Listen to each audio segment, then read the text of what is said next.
All the best.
அப்ப வந்து ரக்கை கிழிச்சு கிடக்குது.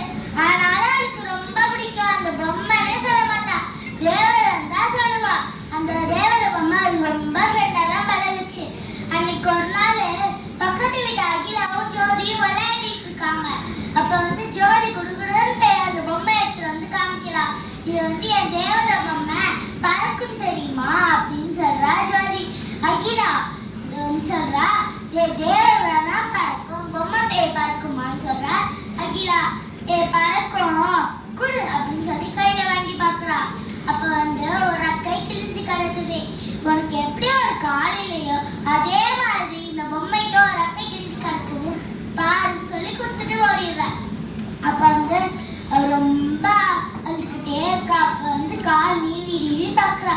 நம்மளுக்கு எப்படி ஒரு கால் இல்லையோ அதே மாதிரி இந்த பட்டாம்பூச்சி பொம்மைக்கு ஒரு ரக்கை கிழிஞ்சு கிடக்குதுன்னு சொல்லும் போது உன்னால ஏன் ஓட முடியாது அப்படின்னு சொல்லி பட்டாம்பூச்சி பேசுது. பட்டாம்பூச்சி பேசுதான்னு திரும்பி திரும்பி பாக்குறா.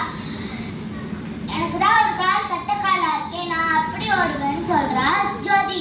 பக்கத்துல ஒரு பேப்பர் இருக்கு, அது வந்து எடுத்து பார்க்கலாம். ஒரு காலை இழந்த பெண் இந்தியாவில் முதல் முறையாக எவரெஸ்ட் சிகரம் ஏறி சாதனை, இவ்வளவு பெரிய சாதனை பண்ணிருக்காங்க. அவங்க பேர் என்னன்னு சொல்லிட்டு கேக்குது பட்டாம்பூச்சி.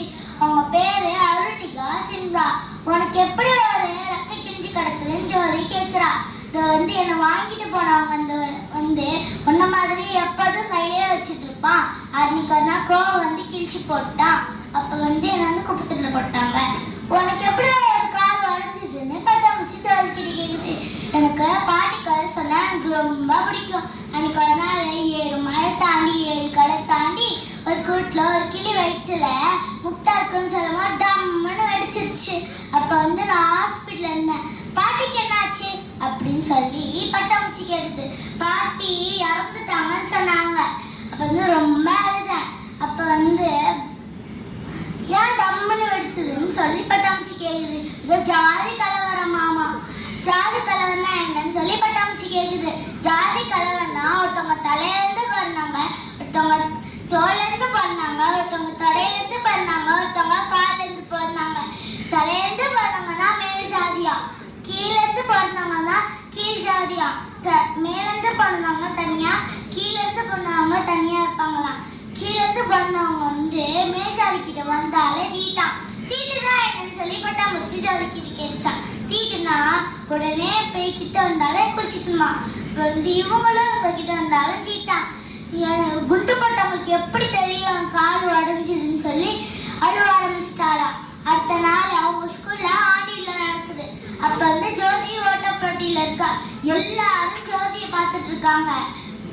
நீ ஓடுவியா அப்படின்னு சொல்லி பட்டாம்பூச்சி கேக்குது. நான் ஓடுவேன் பாருன்னு சொல்றா ஜோதி. 3, 2, 1 சொல்றாங்க. இப்ப வந்து ஜோதி ஓடிட்டே இருக்கா. கையில இருந்து பட்டாம்பூச்சி பறந்து போயிடுச்சு. இந்த கதையும் முடிஞ்சிச்சு. நன்றி, வணக்கம். ஜாதியை ஒழிப்போம்.